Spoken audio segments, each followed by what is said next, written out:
you know, the enemy does not have to destroy you if he continually distracts you.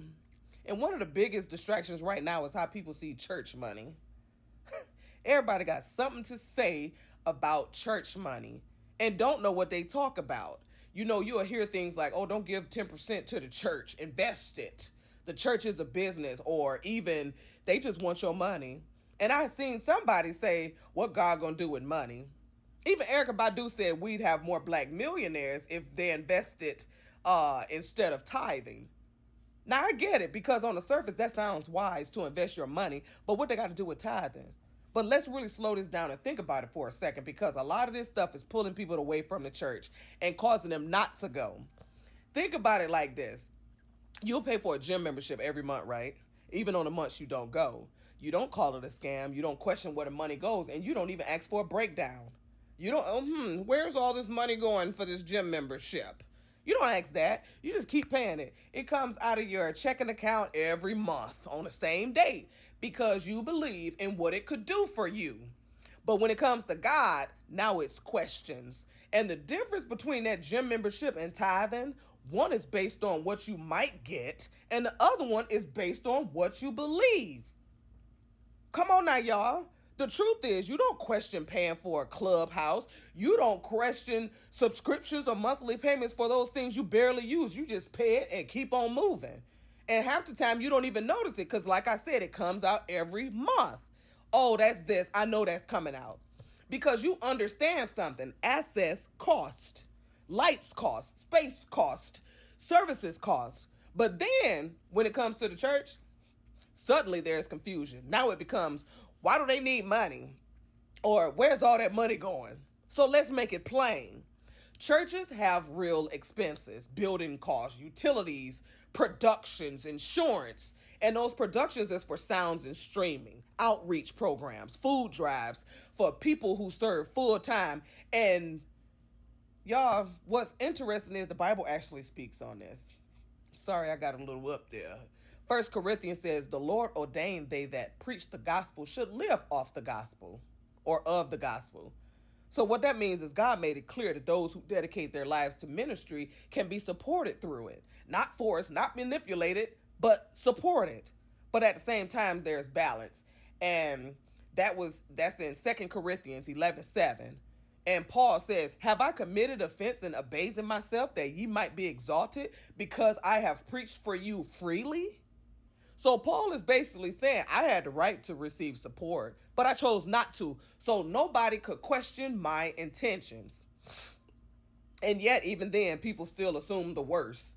He was preaching for free. People still assume the worst. So now he turns around and asks, did I do something wrong by lowering myself, by not taking anything from you so that you could be lifted up?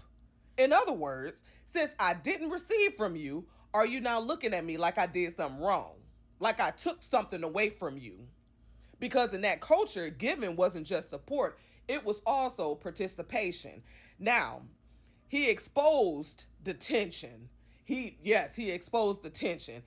If I receive, people question my motives. If I don't receive, people still question my motives. So now you can see both sides clearly. You can see both sides real clearly. There's permission to receive, and there's humility to refuse. And even when it's done right, people can still misunderstand it. And honestly, let's be real, y'all, for a second, because some people have seen things in the church that weren't right.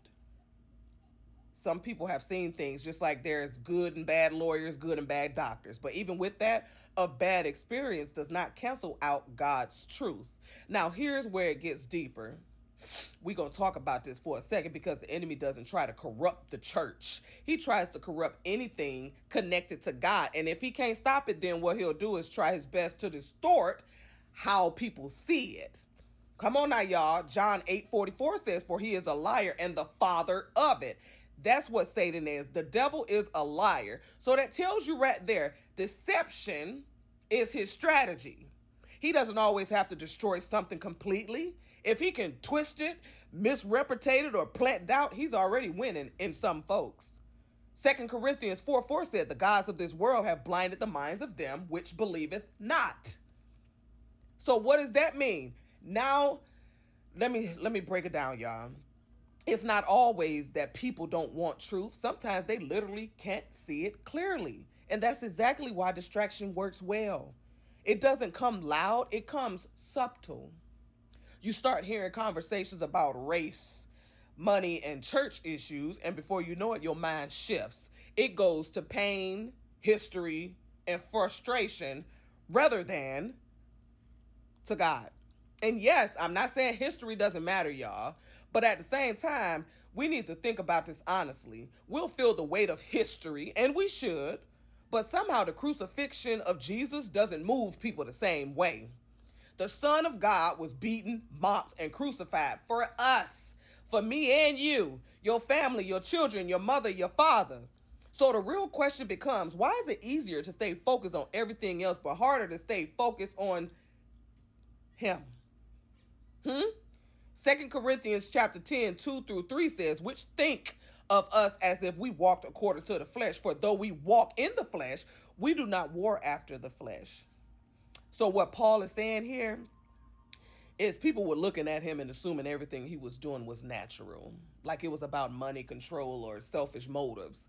But he corrects that and makes it clear this isn't just flesh, it's spiritual. This is spiritual. And honestly, the same thing is still happening today.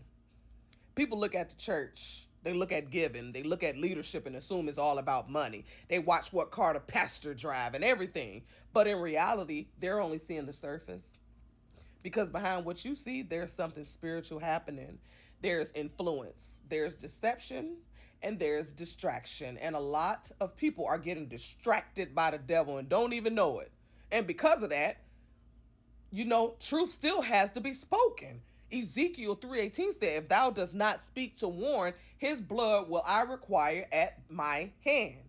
At thine hand, I'm sorry. So that means if you know the truth and stay silent, there's accountability.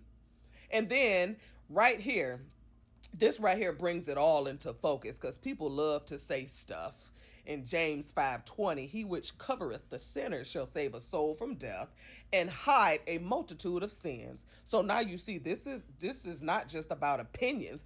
This is about souls. This is truth. And when you bring everything together, then you'll start seeing Matthew chapter 6 verse 21, for where your treasure is, there will your heart be also.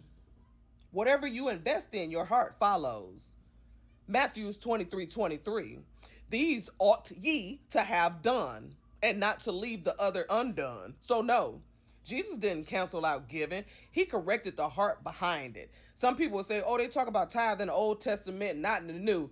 So no, when you really look at it, you don't have a giving problem.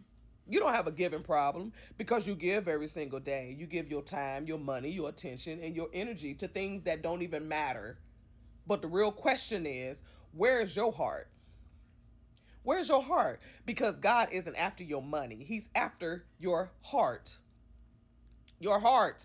And the truth is, you'll trust systems with your money, but hesitate to trust God with your obedience. And I'm not saying don't build wealth. I'm not saying that at all, y'all. Wealth ain't got nothing to do with your soul, though. I'm saying don't let money be the only place your faith makes sense. Because at the end of the day, this is bigger than money. This is about eternity.